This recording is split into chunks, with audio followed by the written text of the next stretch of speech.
अंश BPSC classes में आप सभी का स्वागत है। इस ब्लॉग में आप लोगों को मैं जैन धर्म से संबंधित कुछ जानकारी देने का कोशिश करूंगा जो आने वाले बिहार लोक सेवा आयोग में आप लोगों को काफी सहायता प्रदान करेगा। जैन परंपरा के अनुसार इसमें 24 तीर्थंकर हुए। 24 तीर्थंकर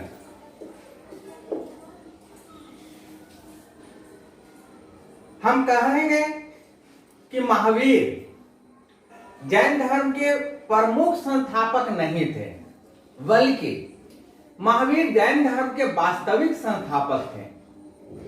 इससे पूर्व जैन परंपरा के अनुसार यानी कि महावीर के पहले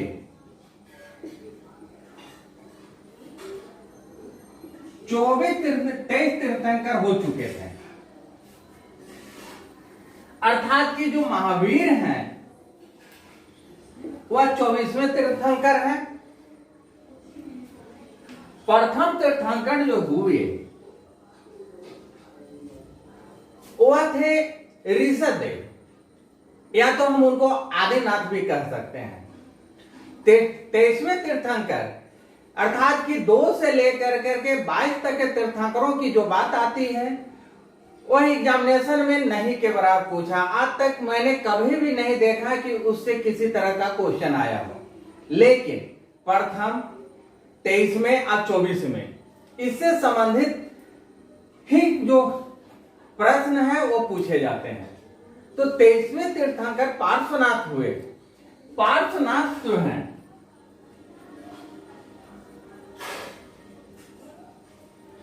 पार्श्वनाथ एक राजकुमार थे। यह काशी के जो राजा थे अश्वसेन उनके पुत्र थे। उनका काल जो था वो महावीर से लगभग 250 वर्ष पहले माना जाता है। पार्श्वनाथ अनुयायी थे, उसमें ही महावीर के माता पिता थे, यानी महावीर के जो माता पिता हैं वह इनके अनुयायी थे। तो निश्चित है कि महावीर भी उनके ही अनुयायी हुए। जो इनके अनुयायी हुए पार्श्वनाथ के, इनको निग्रंथ कहा गया।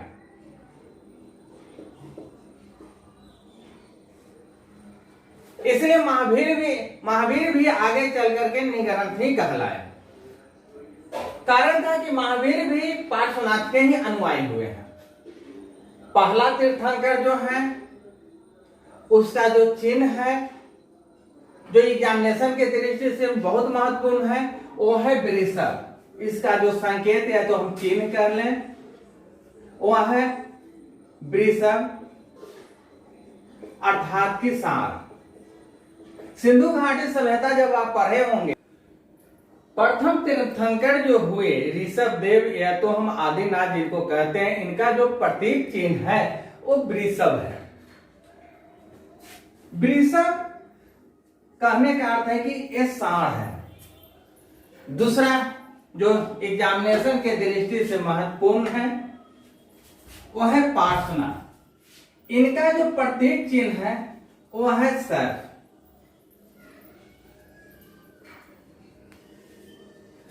अर्थात कि सांप। 24वें तीर्थंकर जो महावीर हुए उनका प्रतीक चिन्ह यानी कि महावीर का प्रतीक चिन्ह जो है वह है सिंह।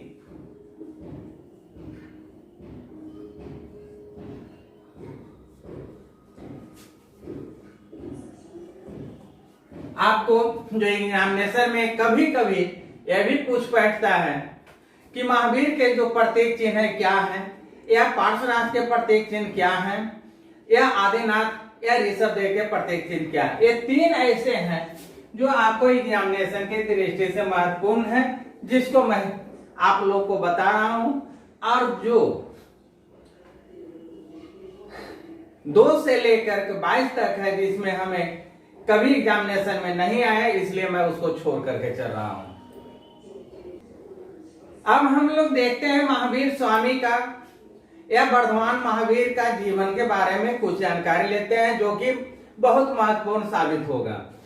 पहला हम देखते हैं कि महावीर का जन्म 540 ईस्वी पूर्व हुआ था।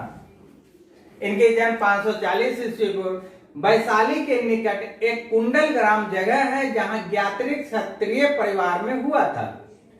इनके पिता का नाम सिद्धार्थ था। वे इस गणराज्य के प्रमुख थे, अर्थात कह सकते हैं कि उस समय के राजा थे।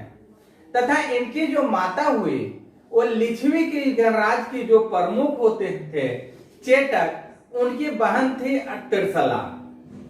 जब महावीर अर्थात वर्धमान का जन्म हुआ तो ऐसा कहा जाता है कि देवताओं ने भविष्यवाणी की थी। उनका कहना था कि यह जो बालक पैदा लिया है यह तो चक्रवर्ती राजा होगा, यह परम ज्ञानी भिक्षु। स्वाभाविक रूप से वर्धमान का प्रारंभिक जीवन जो था वो सुख सुविधा से संपन्न था। राजकुमार होने के कारण इन्हें अनेक विद्याओं और कलाओं की शिक्षा दी गई थी, लेकिन इनका मन हर हमेशा इधर से उधर लगा रहता था, यानी त्याग की भावना इनमें थी। बड़े होने पर उनका विवाह यशोदा नामक एक राजकुमारी से कर गया। जब शादी हो जाती है उसके कुछ वर्षों के बाद उन्हें एक पुत्री पैदा होती है जिसका नाम अनुजा प्रियदर्शनी था। जब वर्धमान 28 साल के हुए, कहीं कहीं 30 साल भी लिखा जाता है, तब उनके पिता की मृत्यु हो गई। स्वाभाविक था कि वर्धमान छोटे थे, तो बड़े भाई जो नंदीवर्धन थे उनको राजा घोषित किया गया।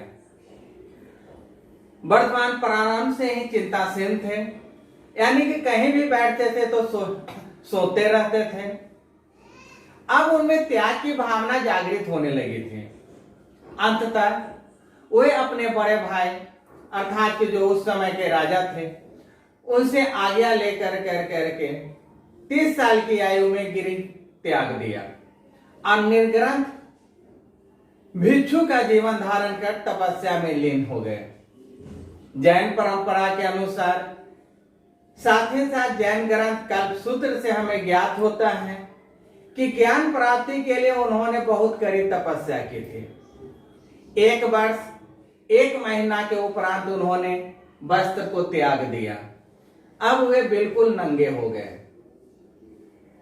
नंगे होने के बाद उन्होंने कुल 12 वर्षों तक घोर तपस्या किया। अब इनकी आयु 42 साल की हो गई थी जब उन्हें ज्ञान की प्राप्ति होती है।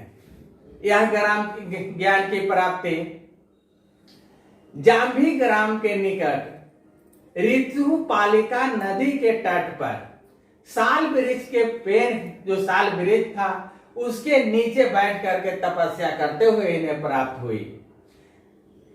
अर्थात हम कह सकते हैं कि कैवल्य की प्राप्ति यानी सर्वोच्च ज्ञान की जो प्राप्ति हुई है और ऋतु पालिका नदी के तट पर जो साल वृक्ष था उन्हीं के नीचे ये तपस्या करने से हुई है।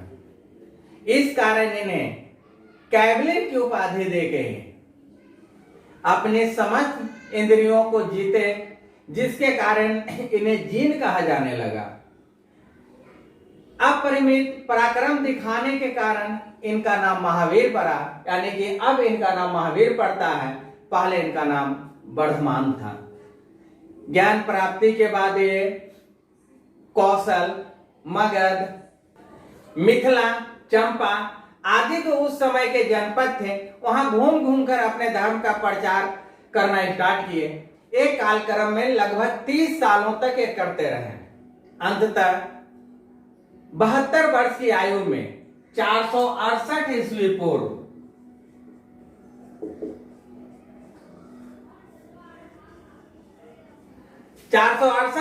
पूर्व बिहार के राजगीर के समीप पावापुरी एक जगह है जहां इनकी महानिर्वाण की प्राप्ति हुई।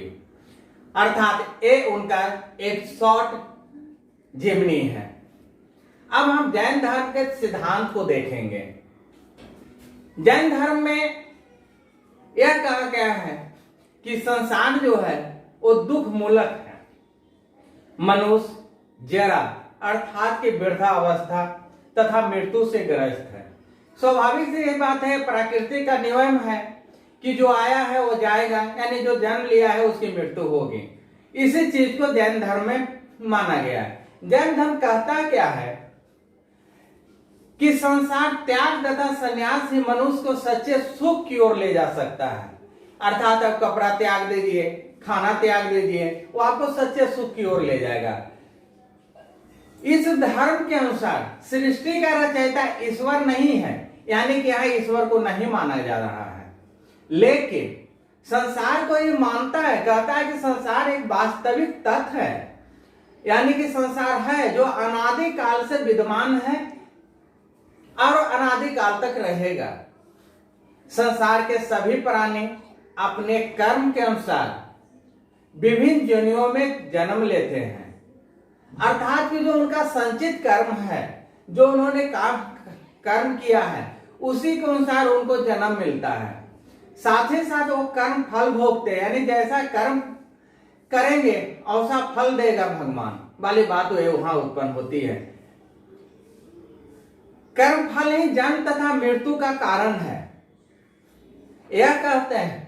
अर्थात जैन धर्म कहता है कि सांसारिक तृष्णा बंधन से मुक्ति, अर्थात कि जो आपकी चाहत है उससे मुक्ति मिल गई तो आप निर्वाण को प्राप्त कर लिए। कर्म फल से छुटकारा पाकर ही व्यक्ति निर्वाण की ओर अग्रसर होता है। कर्म फल से छुटकारा पाने के लिए इन्होंने कहा कि त्रिरत्न का आप अनुशीलन करना आपको जरूरी है, यानी कि आवश्यक है कि आप त्रिरत्न को पालन कीजिए। तो बात उत्पन्न हुई है, त्रिरत्न है क्या? तो जैन धर्म का त्रिरत्न,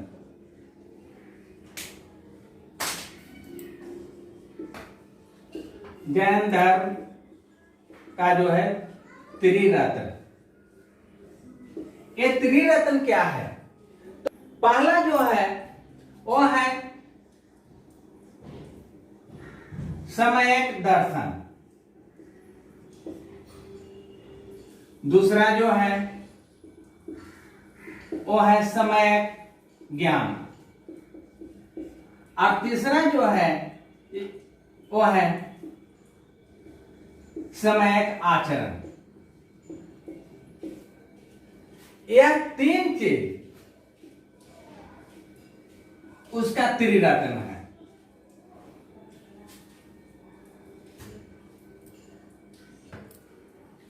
सम्यक दर्शन पहला जो हम देखते हैं वो सम्यक दर्शन है क्या? तो यह कहते हैं जैन धर्म कि सत्य में विश्वास सम्यक दर्शन है, यानी कि सत्य में विश्वास। स्वाभाविक सी बात है कि जो सत्य होगा उसमें लोग विश्वास करेंगे ही करेंगे, लेकिन दूसरा बात आती है समय ज्ञान की। यह कहता है कि सत्य में शंका भी है। अब वास्तविक ज्ञान समय ज्ञान है, यहां पर होते हैं शंका भी है। वास्तविक यहां जरूरी हम सोचने की बात है कि जब सत्य है तो शंका होगी ही नहीं। जब शंका नहीं होगी तो वास्तविक ज्ञान आपको प्राप्त होगा नहीं। जहां शंका उत्पन्न हो गई वहां आप सत्य को नहीं मानेंगे। इसी बात को जैन धर्म कहता है कि शंका विहीन वास्तविक ज्ञान ही समय ज्ञान है। और तीसरा जो है वो है समय का आचरण। यह कहता है कि सांसारिक जो विषय है उसमें से जो उत्पन्न सुख और दुख है उसके प्रति संभाव समय आचरण है। अर्थात हम यहां कह सकते हैं सुख और दुख ये दोनों को बराबर देखना। जब हम दोनों को बराबर देखेंगे तब हम लोग कहेंगे कि यह समय का आचरण है। अर्थात कहने का अर्थ अगर जब आपको कष्ट हो उस समय भी ऐसा ही व्यवहार करें जिस तरह से आप दुख में करते हैं, यह आपका समय का आचरण होता है। इसके लिए इन्होंने 5 महाव्रत की बात कही, यानी कि जैन धर्म में 5 महाव्रत है। यह 5 महाव्रत है क्या? तो सबसे पहला महाव्रत है वो है अहिंसा। दूसरा जो महाव्रत है, दूसरा है इसमें सत्य। तीसरा अस्तेय,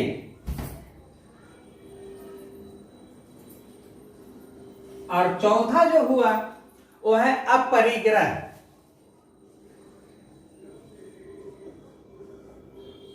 और 5वां ब्रह्मचर्य।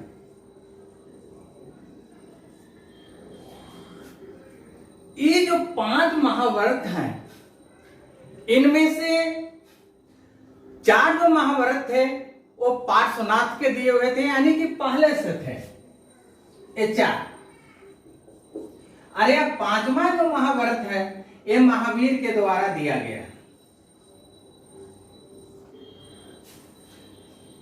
तो हम कह सकते हैं कि 5 महाभारतों में 4 महाभारत जो हैं वो पूर्व से हैं, यानी पहले से हैं, और महावीर ने इसमें 5वां महाभारत ब्रह्मचर्य को जोड़ा। अब पहले हम देखते हैं अहिंसा को। जैन धर्म में अहिंसा का बहुत महत्व है, यानी कि काफी महत्व है, और साथ ही साथ इसका अर्थ भी काफी व्यापक क्षेत्रों में है। जैन धर्म के अनुसार मन, वचन तथा कर्म से किसी के प्रति असंयम व्यवहार नहीं करना चाहिए। यही अहिंसा है। यहां तक कि पैदल चलना, भोजन करने इत्यादि में भी किसी कीट पतंग की हानि नहीं पहुंचना चाहिए, यानी कि उसको हम किसी भी तरह से कोई दुख ना पहुंचाएं। जैनियों का जो कठोर अहिंसावादी सिद्धांत है वह अव्यावहारिक के सीमा तक पहुंच जाता है। आप लोगों का भी अगर जैन मुनि को जाते हुए देखेंगे तो देखेंगे कि उसके आगे आगे कुछ लोग चलते हैं जो झाड़ू देते चलते हैं, और वह आदमी पीछे पीछे उसके चलते रहते हैं, यानी कि वो एक चींटी को भी कोशिश करते हैं कि नहीं पैर से हम दबाएं। दूसरा है सत्य। मनुष्य को सदा सत्य एवं मधुर व्यवहार करना चाहिए, यानी कि अगर आप बोलते हैं किसी से तो कभी झूठ का प्रयोग मत कीजिए, सदा सत्य बोलिए। साथ ही साथ ऐसा बोलिए जो उसके दिल को अच्छी तरह भा जाए। तीसरा आता है अस्तेय। बिना अनुमति के ना तो किसी वस्तु का ग्रहण करना चाहिए, ना ही उसकी इच्छा रखनी चाहिए। अर्थात जब हम भोजन भी करते हैं तो सर्वप्रथम भोजन से हम आज्ञा लें कि क्या मैं आपसे आपको ग्रहण करूं या ना करूं। अर्थात कि मन में ऐसी भावना हो कि किसी भी चीज को अगर आप देखें तो उसको आप लेने का कोशिश ना करें, ना ही अपने दिल में उसके लिए किसी तरह का स्थान पैदा करें। उसके बाद आता है अपरिग्रह। इसका जो यह महाव्रत है वो कहता है कि भिक्षुओं को किसी प्रकार का संग्रह की प्रवृत्ति नहीं रखनी चाहिए, यानी कि वर्जित है, यानी आप कोई भी चीज अपने पास नहीं रखिए। संग्रह आसक्ति की भावना को बढ़ाती है। अब आप देखेंगे कि महावीर ने 1 वर्ष 1 महीना जो घर त्याग का हुआ था, वस्त्र का भी परित्याग कर दिए। अर्थात कहने का तात्पर्य यह है कि ना हमें किसी वस्तु की आवश्यकता है, ना पहनने की। खाने को जो मिल गया हम खा लिए, यानी किसी चीज की इच्छा नहीं है। यह है उसका अपरिग्रह। और 5वां जो ब्रह्मचर्य है जो महावीर के द्वारा जोड़ा गया, 5वां कहता क्या है कि पूर्ण रूप से ब्रह्मचर्य का पालन करना ही भिक्षुओं के लिए अनिवार्य है। यही वह महाव्रत है जो महावीर के द्वारा जोड़ा गया। मैं बार बार इस पे महावीर के द्वारा इसलिए बोलता हूं कि आपके एग्जामिनेशन में यह क्वेश्चन बहुत ही महत्वपूर्ण हो जाता है। कारण वो पूछता है कि महावीर के द्वारा जोड़ा गया कौन सा महाव्रत है, तो ये आपको याद रहेगा। जैनियों का कथन है कि गृह जीवन व्यतीत करने वाले भिक्षुओं के लिए इन महाव्रतों की व्यवस्था तो की गई है, लेकिन इनमें पर्याप्त जो कठोरता है उसमें ढील दी गई है। अर्थात हम कह सकते हैं कि जो गृह जीवन व्यतीत कर रहे हैं जैनी लोग, वो लोग इसको पालन करेंगे, लेकिन इसमें बहुत सा उनको ढील दे दी गई, इसीलिए इसे अनुव्रत कहा गया है। यानी पहले महाव्रत, जब उसमें ढील दी गई तो अनुव्रत का नाम दिया गया। मैं आज अपना ब्लॉग यहीं पे समाप्त करता हूं और महावीर से जो यानी जैन धर्म से जो दूसरा ब्लॉग मैं लाऊंगा उसमें काया क्लेश, सामवाद, साथ ही साथ बौद्ध धर्म का प्रचार, उसके बाद जो इसकी संगति हुई है उस पे हम लोग चर्चा करेंगे। जो हमारे चैनल पे नए आए हैं सब्सक्राइब कर लेंगे, बेल आइकन को दबा देंगे, लाइक करना, कमेंट करना और शेयर करना ना भूलेंगे। मिलते हैं अगले वीडियो में।